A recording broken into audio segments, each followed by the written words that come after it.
Hello and welcome. Thank you for joining us for today's webinar. Before we get started, I would like to go over a few things. We welcome your questions and encourage you to post them using the Q&A feature. You can post your questions at any time and you can post them anonymously. Posting your questions in the Q&A will ensure that our panelists see and answer your questions. However, we may not answer all of your questions based on how many are submitted today, but we will certainly follow up. And if you haven't already done so, please do activate your closed captions. And last but not least, I want to remind everyone that today's webinar recording will be available on our AACRAO website within 24 hours.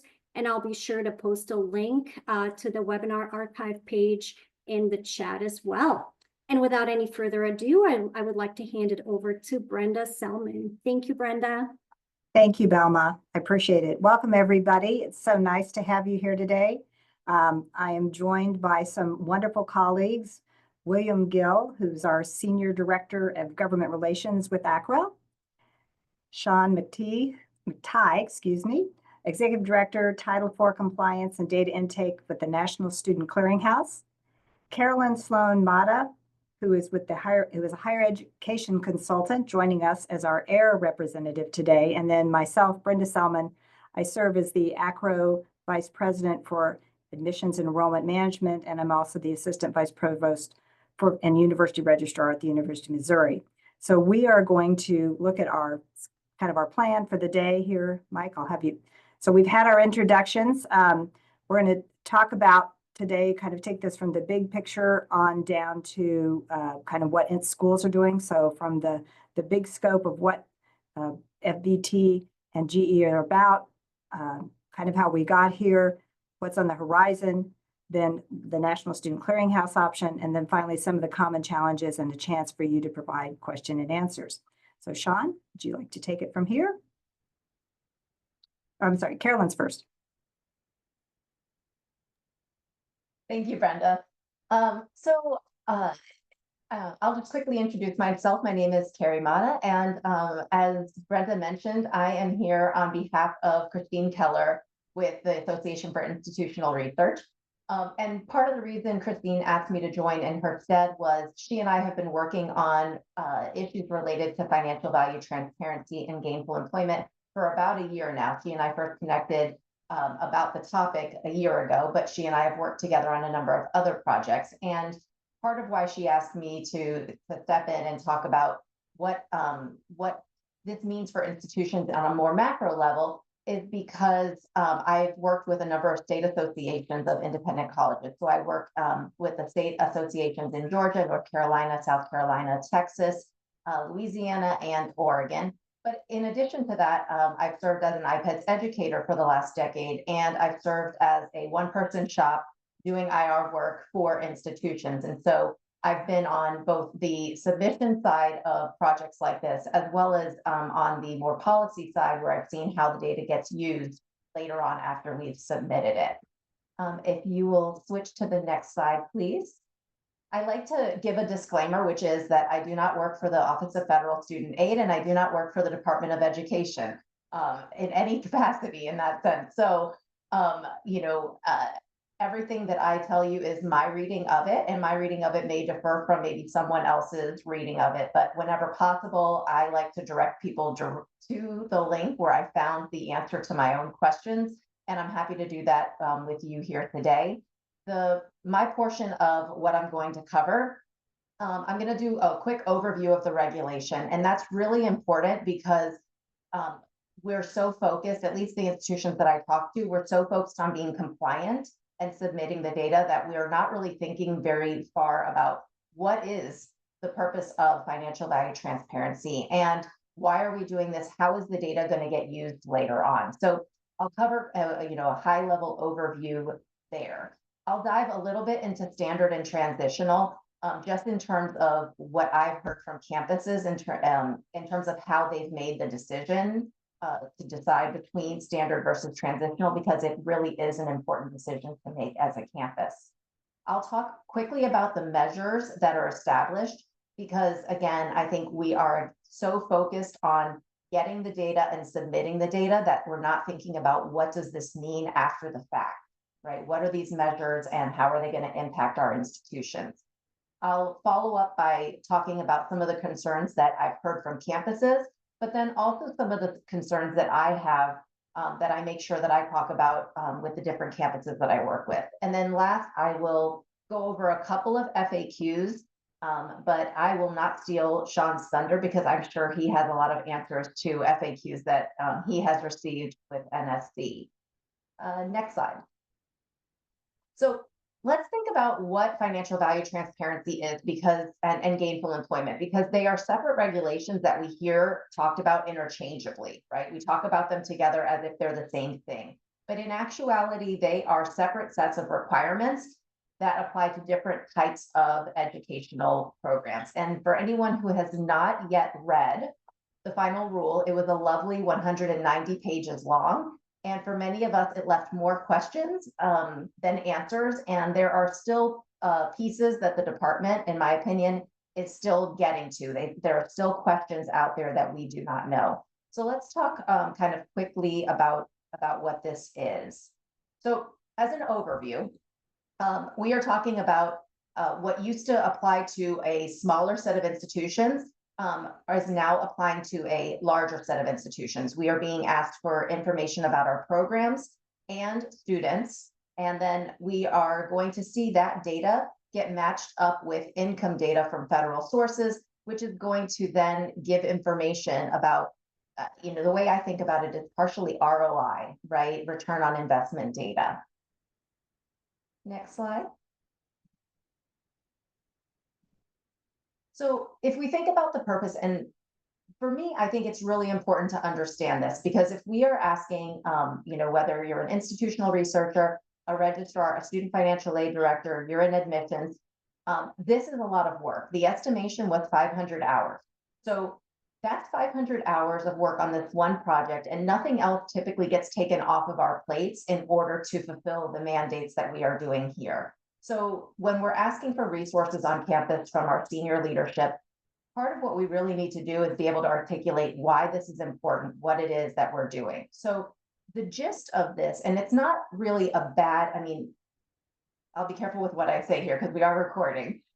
We may have questions about how this has rolled out, but the theory behind it and the reason we're doing it is not bad. The gist is that the department, and not just the department, the media, parents, students, and others are concerned that students are taking out money, they're taking out loans, and they're spending money on programs that they think are going to help them get good jobs and that they think are going to lead to good income outcomes for them. But instead, the programs are leaving them in high debt, and they're not making more than what they might make coming into the workforce straight from high school. So there's that feeling that there's no ROI on some programs at some institutions. And so the department sees this as a way to provide consumer information and to enhance the transparency of what the students are getting for their money, but not just the students, what the government is getting for its money, since we're talking about federally aided students. Next slide. So I mentioned this really important decision. This is a major decision for institutions. When we're thinking about what do you choose, standard versus transitional. For the most part, we are later in the game, and I know that a lot of institutions are starting to feel pressure, right? Because we're now about a month out from when this is due. And so most of you have probably made this decision, but it's good to be able to articulate to your leadership exactly why you made the decision for standard or transitional. This is not something you want to have to try to talk about later without having good answers for it. So really, in some ways, the pros for the standard reporting are the cons for transitional reporting. So when we're thinking about that standard reporting and making sure that you understand what this means for you later on, for that standard reporting, it's going to incorporate when those costs were lower. So that's great. There's going to be more information for an institution to see trends. The real plus is the apples to apples comparison of cost and debt to income, meaning that if we are looking at cost and debt in one bucket and we're looking at income in another bucket, the ability for us to be able to say, We're looking at student 1, 2, 3, 4, 5 here and 1, 2, 3, 4, 5 here, the exact same student across the board. Of course, this means higher reporting burdens and having to have data that goes back possibly 10 to 12 to 13 years. Next slide. For transitional, it's going to be the opposite, right? Lower reporting burden, but you're going to have probably more expensive programs right now. Next slide. So let's talk about the measures that I mentioned. These measures are really important, and they really do vary, or the repercussions vary based on whether it's a gainful employment program or it's an eligible non-gainful employment program. Next slide. So if you are a private for-profit institution, nearly all of your educational programs are considered gainful employment. So you'll want to kind of put that at the top of mind when we start talking about repercussions for failing programs. If you're a public or private not-for-profit, then only your non-degree programs, so those are your certificate programs, et cetera, are going to be considered gainful employment. Just as a note and a side note is if you have a bachelor's degree, for example, where students can also earn a certificate as a part of that bachelor's degree, that certificate itself is generally not considered gainful employment. There are some kind of more information. You all will have the slides to be able to look here to see, what might push it into being considered gainful employment. Next slide. So we have two measures. One is debt to earnings, and the other is the earnings premium. Debt to earnings basically measures loan affordability, right? Have you taken out enough debt that your earnings can't cover it? Earnings premium is really more about did completion of the program help you earn more relative to a high school graduate? So next slide. This is the one, these two are the ones that I'm mostly going to focus on. So when we talk about what happens, it really depends on several things. So if we're talking about the debt to earnings ratio, if it's a GE program and an institution's program fails it, we're talking about warnings, possible loss of Title IV eligibility. If with an eligible non-GE program, then it matters whether it's a non-degree or graduate program versus an undergraduate program. That NA right there, I like to put an asterisk on because it's really not NA, and I'll get to that in a moment. Next slide. If we're talking about earnings premium, then if a program at your institution fails the earnings premium, it depends again on whether or not it's a GE or an eligible non-GE. If it's a GE program, then again, you still have those same things, warnings, acknowledgements, possible loss of Title IV eligibility. If it's an eligible non-GE program, then I'm going to say NA, but I'm going to put an asterisk on that because we'll talk about that. These flowcharts right here were how I made sense of several different paragraphs that tried to describe what was going on. Next slide.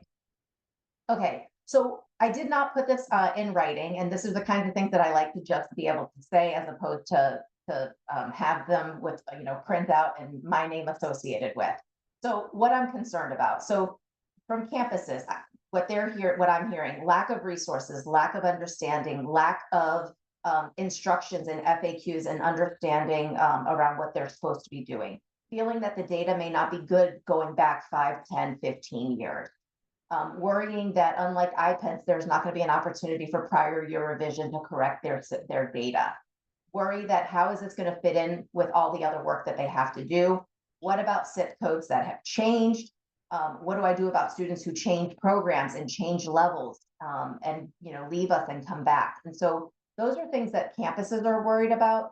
I'm worried about a lot of those same things, but I'm going to add on to that and say I'm worried about what this means for our boards of trustees and regents who want to then get involved in issues around programs if we have programs that are failing. I'm worried about how our development initiatives on campus can be impacted by having failing programs as well. But what I'm really worried about, and what I think institutions should be really worried about, is the bad press associated with this when it becomes public, and the fact that groups may come out and try to create rankings. without understanding what an institution is, who it serves, where it's located, what their graduates do. At the end of the day, somebody is going to go onto a website and start ranking engineering programs in the state without understanding that one is open access and has more Title IV students than another one. So if you think that I'm not worried about whether or not I'm going to pass and fail, I think you should be worried about what that means there. Next slide. Okay, so who needs to be involved? All of these people need to be involved in the process. Each of them has a different piece of information or a different resource. Your most senior executive is probably not the person you're inviting to your weekly meetings, and I'm not saying that you should, because I'm not doing that either. However, I am keeping my most senior executive involved and knowledgeable about what it is that we're doing and the resources being dedicated. And before I submit the data, I am aggregating up the results and I am providing an executive summary to my executive leadership to say, here's what it is, here's the decisions we made, and here's what I'm finding by program. These programs are costing us way more money. These programs are incurring way more debt so that they are not caught off guard when this data goes public later. So the next few slides are FAQs, and I'm not going to cover them. I've highlighted the ones that I think are most important for people to look at. So Mike, you can go through the next 3 or 4 slides. The ones in blue are the ones that I get asked most about. So they're there for your perusal, but just be aware that there is an FAQ site where they do update them and they do add new questions all the time. I know that Sean, as he gets into the clearinghouse tool, is also going to talk about the solutions that they have and the FAQs that they receive. So I'll pause and stop there and pass it off to Sean. Or no, I'm passing it off to Bill.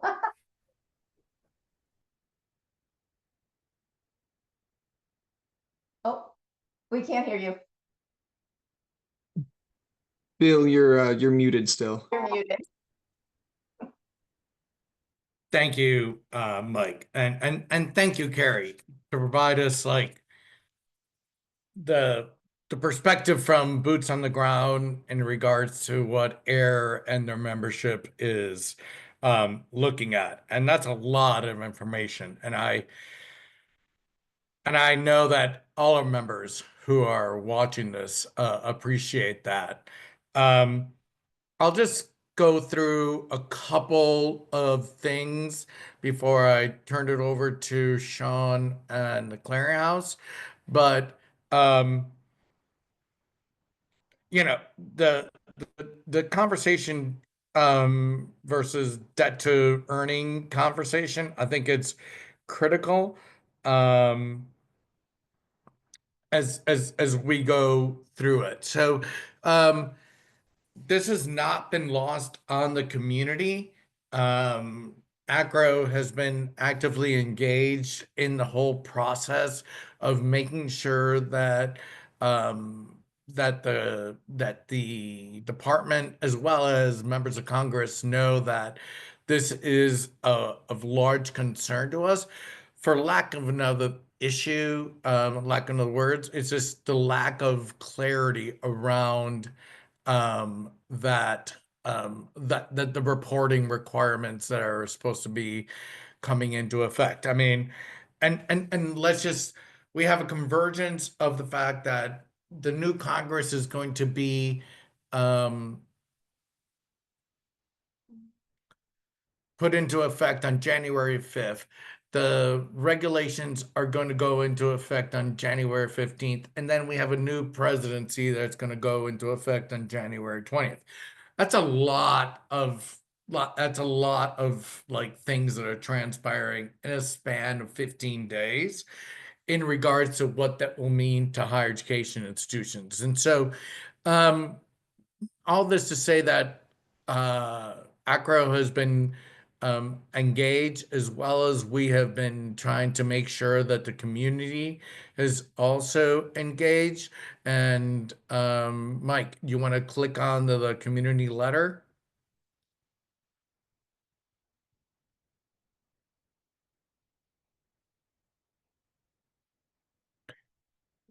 And so AACRAO, AACRAO's been part of this whole kind of trying to get clarity around the whole information data gathering narrative. And so we have joined a community letter as well as our individual letter to ask the Department of Education to provide a little more clarity in regards to one of the into regards to the data points that they're asking. Like one of the things that we've heard is that they're asking for 28 different data sets that were never reported under NSLDS before.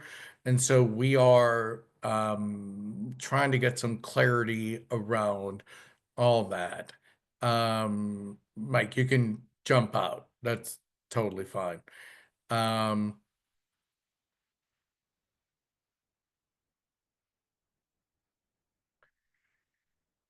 Uh, again, we have been engaged with members of Congress and community. So AACRAO's letter was sent to every member of the Senate Education Committee as well as the House Education and Workforce Committee. And if nothing else, to raise concerns regarding how institutions are supposed to report this data in regards to institutions' ability to report the accurate data. I will always encourage everybody within the higher education community that's joining us today to please take some time and fill out the community survey link. That will prove to be super, super powerful in regards to being able to provide the administration and members of Congress feedback in regards to their ability to provide this data. So if you have not filled out this survey, please take time to do so, because that is really, really, really super important. And the last thing I wanted to kind of highlight in regards to, AACRAO's engagement, we're talking with the administration, with Congress, like what does this mean? Gainful employment, financial value transparency, data is, I want to focus a little bit about the College Cost Reduction Act, which may have fallen off some individuals' radar, but I hear that it could be coming off, could be coming to the floor next week, next Wednesday.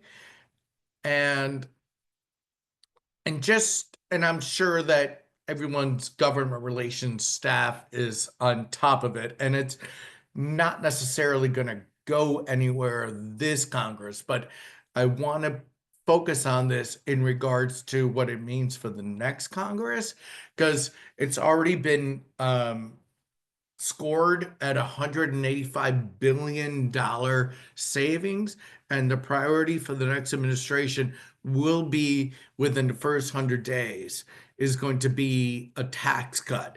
And so they're looking for anywhere that they can look to cost save. And so any tax has to be offset. So you got to rob Peter to pay Paul. And so some of the things that I think higher education institutions need to be focusing on are the facts that it makes institutions responsible for loans that former students don't pay off. It would repeal the 90-10 rule. Establishes loan caps for undergraduate and graduate students as well as professionals, and it includes a risk sharing proposal, which under the current formula that's being currently discussed 86% of institutions will be required to make an annual payment to Department of Education. It also impacts accreditation.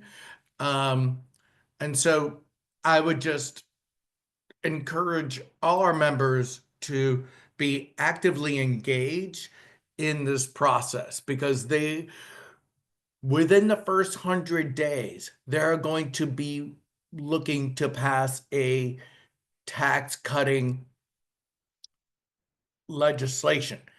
How they're paid for the legislation is going to depend on a whole bunch of different variables. And so the College Cost Reduction Act is certainly one of the vehicles that would help them, quote unquote, save $185 billion. It's not going to go anywhere in this Congress, but certainly within the next Congress. With that, rosy description of Congress, I'll turn it over to Sean. Thanks so much, Bill. Nothing like setting me up for success with those sunshine and ponies there. But thank you. As many of you know, my name is Sean McTighe, and I am the Executive Director of Title IV Compliance and Data Intake Operations for the National Student Clearinghouse. I'm so excited to be here today with AACRAO and AIR to talk about FVT GE with you all. It's obviously been on everybody's mind of late, and hopefully this presentation will help alleviate many of your concerns as we kind of work through this and answer as many questions of yours as we can. So thank you. Mike, next slide. So Carrie did a fabulous job talking about the background on the regulations. What I'm hoping to do is focus on the practical application of those regulations and what your institution needs to report and how the clearinghouse has designed a solution to help facilitate that. Over the next couple slides, I'm going to outline what those reporting requirements are and basically how we facilitate the successful reporting of those. So we still, to this day, get quite a few questions around what exactly does an institution need to report to stay in compliance. And so on the slide in front of you, you'll see there are three separate and distinct reporting obligations. The first is this completers list, which requires more or less a review of the data that the department has provided to you, that NSLDS has provided to you. That data is going to determine the earnings for your students. So as Carrie had said on one of the earlier slides, in that debt to earnings or that earnings premium, that's where this information is coming from, that completers list. The second reporting requirement is, as Carrie said, that selection between the standard or transitional. And the third separate and distinct reporting requirement is the program level file. So there are three very separate reporting requirements that all of those reporting requirements must be met to be in compliance, and they're all due by January 15th. And furthermore, not only are they due by January 15th, but any errors that come back from the NSLDS, so say you submit your student level report on January 14th and you get errors back on that report because they didn't accept some of your students, just like in enrollment reporting, say you get some students rejected. Those errors must also be corrected by January 15th. There is no latitude for corrections beyond that January 15th date. And so it's critical that you understand the timelines for reporting so that you can be successful here.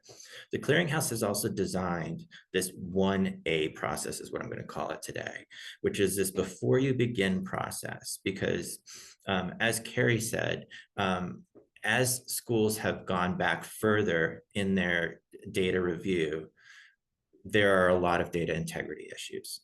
And so what we've done is we've designed some processes to help you review those data integrity issues and shore up some of those challenges so that as you look at the completers list, as you look at the student level report and your program level report, your data is going to be as clean as possible throughout this process.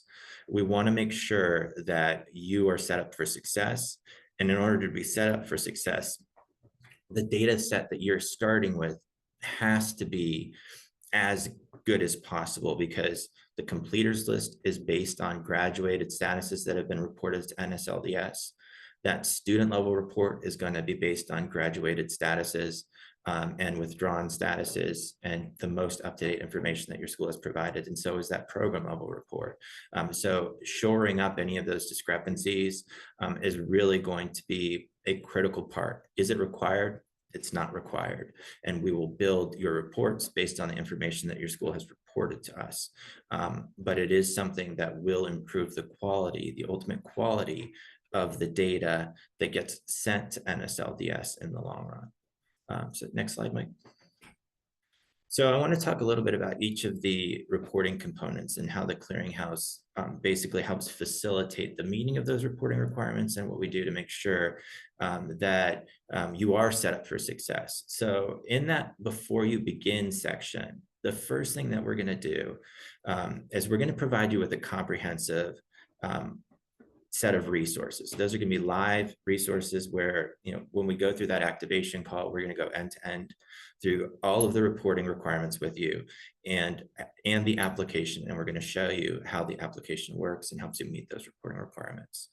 We're also going to look at all of the degrees that you've sent to the clearinghouse since January of 2015. We're going to compare that to your enrollment data. And we're going to look at any discrepancies where you may not have provided a graduated status. Those graduated statuses, like I said, are going to impact your completers list. They're going to impact your student level report, and they're going to impact your program level report. And we're going to highlight those discrepancies for you so that you can review them. And then we will work with you in resolving those discrepancies so that we can make your reporting as robust as possible. And then we're also going to provide you with mechanisms for updating that data, and then for pre-populating some of the program level report information with your qualifying graduate program information. From a completers list perspective, what we're going to do is we're going to take the completers list that we get from NSLDS, and we're going to compare it to the data that your school has reported to us. And if there are graduated statuses that you've reported to us, that your institution has reported to us that are not on the completers list, that meet NSLDS's logic and that potentially should be included, we're going to share those discrepancies with you so that you have the opportunity to review them. And then if you also believe that those should be pushed, we will push them to NSLDS on your behalf. So what we're going to do is we're going to consistently try and make sure that your data is as robust as possible and that it meets the requirements for NSLDS. We also provide comprehensive audit trails through every step of the process so that you can download spreadsheets and then you can see who is managing each of the phases of the process throughout it with timestamps and with usernames and other functionality. For the student level report, we build that file for you based on NSLDS's logic. So we look at, did the program have 30 completers in the most recent 4 award years with NSLDS history in the 4-digit zip code family? We're going to pull that information forward for you. We're going to provide you with all of the program information, the enrollment information for those students, and we're going to put that into a file for you that you will just have to augment the financial aid and institutional cost data elements for. We'll run that through a robust series of validations to make sure that it is going to meet NSLDS's standards the first time. And then we're also going to look for things like unique scenarios, like did the student withdraw from multiple eligible non-GE programs? Because in those instances, we'll flag that you may want to roll up your total cost and your total financial aid to that final TA record. So we're going to be looking for those same things that NSLDS is going to be looking for, and we're going to flag those for you so that you can make sure that that report is going to meet those standards. And then we're going to also provide you again at the end of this process the full report so that you can approve that before anything goes to NSLDS. And then finally, for that program level report, we're going to build that program level report out for you. And we're going to include as much information as we can based on the enrollment reporting. I think it's about 60% of the fields will be populated. And then you'll have to provide information about your program licensure and accreditation if it's required by your accreditor. And then it'll go through, again, a robust discrepancy resolution process. And then we run a sync feature on this. And that sync feature is going to look at your student level report, and it's going to look at any data updates that you've made to make sure that your program level report and your student level report are aligned, so that when we send that final information to NSLDS, everything is shored up and they are getting what they expect to receive. So in each step of that process, you will have somebody that will work with you along the way if you have questions. And then we also have a robust set of resources as well. So you can go to the next slide, Mike. I wanted to give you just a quick glimpse of what the platform looks like for those of you that aren't using the clearinghouse service. This is the landing page. If you click once, Mike, on the left-hand toolbar, you'll see there we have a resource menu that is a static menu. You can access any of those resources at any time. We also have, on the next click, Mike, is our announcements, where we're going to put in key updates from, whether they be from FSA or NSLDS, whether we have new functionality that we've installed, or key updates about timelines or reporting reminders. That before you begin, on the next click, includes that pre-work that I just spoke about that helps you shore up your data discrepancies. And then the last click is essentially each of those 3 distinct reporting requirements that you'll have to meet. Those tiles will navigate you into separate components of the application that walk you step by step through how to meet those reporting obligations. And we can go to the next slide. And in the next slide, we're going to look at exactly what one of those looks like. So this is a deeper dive into one of the completers list screens. You'll see how we're going to help you navigate building your worksheet. On this particular screen, there's 3 tasks here, but it starts out again with that resource box on the left-hand toolbar. So you can click, Mike. And then if you click again, we also have what we're calling basically the pizza tracker menu on top that helps you navigate throughout the site. We also have clear audit trails throughout every single one of these pages, where you can download a worksheet that shows you what the changes that you've made versus things like the raw data from NSLDS. And then the step-by-step value-add instructions for records that may be missing from the completers list, records that may be missing from the clearinghouse, and then looking at reviewing and updating your exclusions. So the next screen is going to go one layer deeper. And this is the last part of the platform that we'll look at for this particular webinar. But in each of these particular screens, you'll see that we provide clear instructions. There's an easy to filter data sets. And then again, we'll have accessible audit trails. So the intent is to give you as much information as possible throughout the entire process. And then if you don't have the information you need to work through the process independently, on the next screen, what we have done is we've built out a comprehensive resource center that is going to give you information, recorded webinars, tutorials, and infographics for every step of the process. And if that isn't enough, there's my direct email. And we also have on-demand support from my staff, who are happy to get on calls with you to help support you through every step of the reporting process. We're continuing to do live webinars. I believe our next live webinar is next week, where we're talking about putting all the pieces together. And we're going to be doing those webinars, those live webinars, all the way up until the January 15th reporting deadline.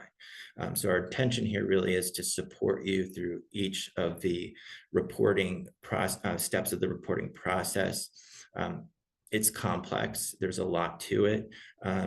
But we will be here to walk you through each phase of the process. So please reach out if you have any questions at all. And with that, I'm going to turn it back over to Brenda. Thank you, Sean.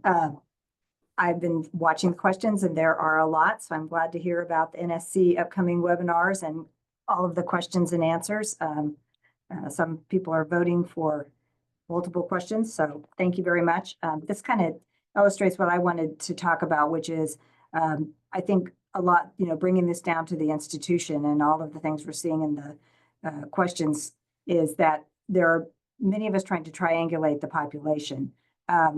We all know, I think, that our records are not always pristine. I hope I'm not revealing anything anybody hasn't figured out. And so that's part of where the validation with the completers is coming in, but then there's also information that the clearinghouse doesn't have. And so then NSLDS has that, so as well as your own institutional records. So some of the challenge is just trying to make sure that we've got the right population and that we're cleaning that up. And then whether or not you're using the NSC, just making sure that you actually have your actual graduation reconciliation, you know who those are, that you know the completers. There have been some questions, particularly with filling out the completers file with the clearinghouse concerning some things where people have completed according to our records, but they show withdrawn with the clearinghouse. So I know that's been one kind of overarching common question. And then after you get through all that, what is the best approach for transition versus or standard versus traditional, really, in terms of your reporting? So those are just some of the highlights. There's a lot more questions that my colleagues have put in the question and answer. So I think it's probably best if we open it up and see if we can take a few of those on. So I've been trying my best to compile and to keep track of all the questions, but like Brenda said, there are a lot of them in there. If we don't get to your question today, please still do drop anything in the Q&A section, because there will be a record for that and we'll be able to go back and answer those questions in the future, provide updates for you guys. Before we get into too far into questions, there was one that I wanted to address about the ACE survey. I'm going to drop a link in the chat one more time just so that everyone has that. But there was a question about who should fill that out for an institution, or could you do multiple responses? Is that a problem if multiple people from one institution submit that survey? So I'm happy to jump in on this because I know Brenda had a similar question to me earlier in the process. I think the various perspectives from an office within an institution, the better, because registrar may have a certain perspective versus IR versus student loans. And so I don't necessarily, they're going to aggregate the data accordingly. So I don't necessarily think that it's awful that various offices respond to that survey. What happens if you submit by the January 15th deadline and there are errors? It sounded like that folks aren't going to be able to go in and make corrections once their data has been completed. I can take that one. So if there are errors post the January 15th deadline, there's no commitment from NSLDS that information would be included in the final completers list, or that information would get pulled in the final report. I think the bigger question that's been on many institutions' minds that we've heard is, what if I just don't report by the January 15th deadline? We've asked that question a number of times to our folks at FSA. I actually asked it again yesterday, and the response I got back was, we're still working with our policy folks to get a response and to understand what those ramifications are going to be. So I think there's still some uncertainty from the folks at FSA on what that answer is going to be. But we're continuing to look for clarity there. You predicted one of my questions was going to be, what are the consequences if we don't meet the deadline? Yeah, we don't know that answer yet. A little bit of just seeking some clarity. So the initial reporting is due January 15th, or do we need to report prior and have all discrepancies and errors resolved by January 15th? It's It the seems latter like, of the two. All Okay. discrepancies must be resolved by January 15th as well. okay. Bill, I imagine this one's probably for you. Looking at your crystal ball, right? A few people in the chat noted that under the Trump administration previously, gainful employment regulations had been rolled back. Even as early as 2008 with the Cosmetology Association, right? There was some rumbles about GE then. Is there any kind of inclination or any rumors on the Hill that you're hearing that Trump's in his second term might reverse FVT GE right after everyone reports on the 15th and 5 days later he gets rid of it? Crystal ball time. Be quite honest with you, Mike. I've heard rumors that GE might get pulled, but financial value transparency may stay. And this is all crystal ball stuff. Just so everybody knows, I don't think anybody has a clear sense of what's really going to take place until January, February, until the new administration gets up to speed and folks are confirmed by the Senate in order to really get a clear sense of what the new administration is going to do. So I would just share my rumors, but I wouldn't take it to the bank.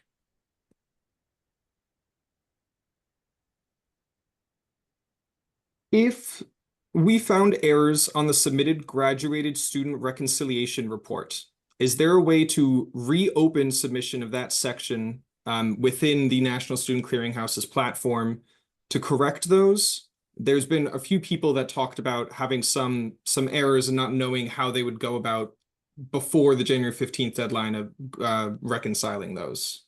So I'm assuming that means that they've closed it out to move forward with the student level report, and there's still some things that they want to reconcile.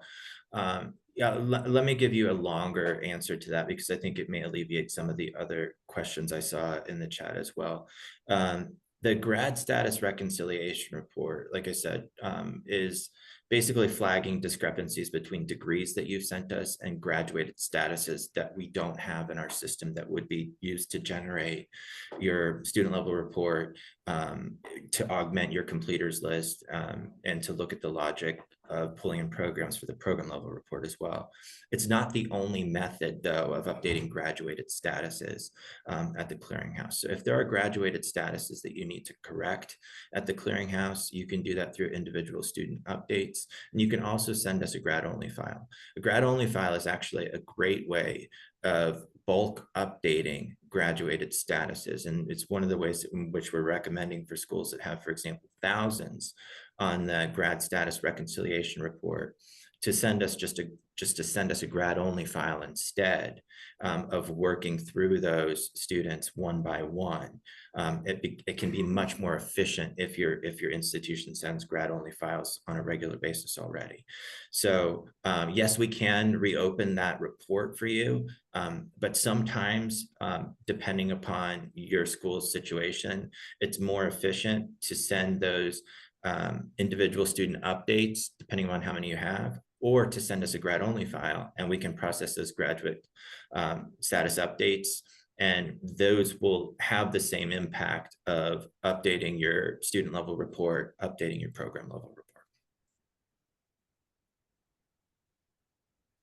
I'm going to stick with Sean. There was a few people who, there seems to be a few people who are experiencing some problems with the NSC platform. I'm trying to address all of those in one. Okay. Where should they reach out? Where are some resources that you can point them to, and what's kind of the expected response time if they do reach out to NSC with a question about their reporting? So if they've already reached out to school ops, so that's that school ops at studentclearinghouse.org, And they have not gotten a response that has answered their question, and they've, leveraged our resources that I've shared on the Resource Center. Please use my email and connect with me. There's oftentimes I can direct you to the perfect person that I know has worked within a certain part of the application and can get you the answer that you need. So just mention that you were on this webinar and that I referred you to myself, so to speak, and we'll get you to where you need to be. I'm gonna just real quick share my screen to show you guys that page that he's talking about. Here is that school ops at Student Clearinghouse, as well as Sean's personal email there for anyone that might have missed that from earlier.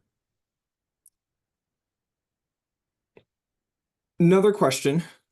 Is there any way of knowing before the Ed department integrates earnings data if an institution passes or fails their metrics?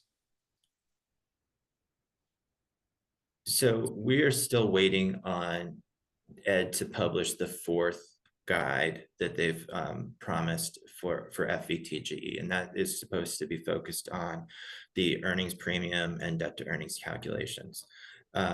The clearinghouse, our intention is to provide some preliminary views into those pass rates. We have a relationship with the IRS and census. And so for schools that are leveraging our platform, our hope is to give you a quick or an early look into those particular metrics and potentially flag those programs that may be at risk. We have not, I want to be very clear, we have not built any of that functionality at this point in time. We are primarily focused on just helping schools meet the regulations, but that is one of the long-term goals of the platform, is giving institutions more analytics on their programs and giving you more flexibility in the way you have control over your own data and the way in which you can access that data and procure that data. So that is essentially one of the goals, but I am not aware of any tool at this point in time that provides the school with that early look right now.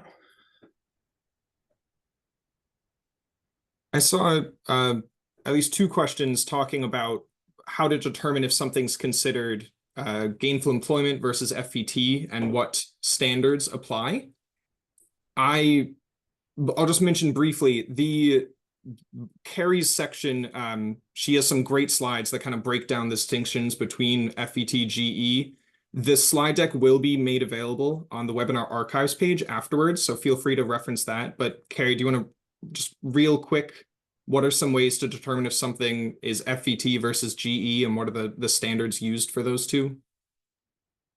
Yeah, I think there are some FAQs out there, and there's some more information on the main web pages, but it really does depend on the type of institution you are.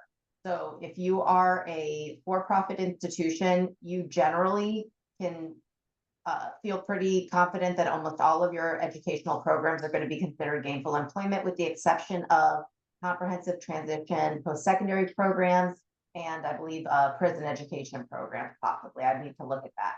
If you are a public or a private not-for-profit, then anything that is non-degree, so anything that is not an associate's degree, bachelor's degree, master's, doctoral degree, so those are generally going to be considered gainful employment, with some exception. So that exception that affects most of the institutions that I've worked with are those certificates, those non-degree programs that are associated with a bachelor's degree or an associate's degree. So a good example of that is an institution that I work with. It has a business baccalaureate degree, and as a byproduct or as an addition, really, a student can take a couple of classes and get a data analytics certificate at the same time they get their bachelor's degree, or even maybe it's in advance of it. In general, that is not gainful employment because it is associated with, and a majority of students are getting not just their certificate, but actually the degree program. If your institution, let's say you have stackables or something, and your institution is looking at these program by program, and you find one of these situations, and that program, a significant number of those students who are enrolled in the baccalaureate program don't actually go on to finish the bachelor's degree or the associate's degree. They kind of finish the certificate and they stop out. In that sense, they, you know, the verbiage that was used is a significant number, you know, don't complete the degree. In that situation, that would now become or be considered a gainful employment program. Generally, and I will also add this if you don't mind, Bill, what I have found is I keep on my Google, you know, my bookmarks bar, I have a folder for FVT, and I have bookmarked a number of things, including the NSC FAQ sites, and also the reporting requirement site, the user guides, the FAQs, the final regs. And one of the things that I do if I have a question about something like that is I use Control F on each of those pages and type it in. And then I use that to find the answers to most of my questions. So that may be a good place to go, but that's generally overall, you might have a more specific nuanced question, but that might help you determine gainful employment versus eligible non-gainful employment. Thank you, Carrie. Ooh, excuse me, raspy there. Thank you. A lot of these questions,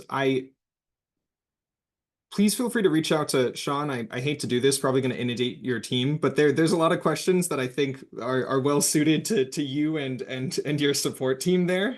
That's no problem. I'm going to put up that contact info just one more time on the screen so that everyone has that. If you do have questions and you're using the NSC platform, please feel free to contact that schoolops@studentclearinghouse.org.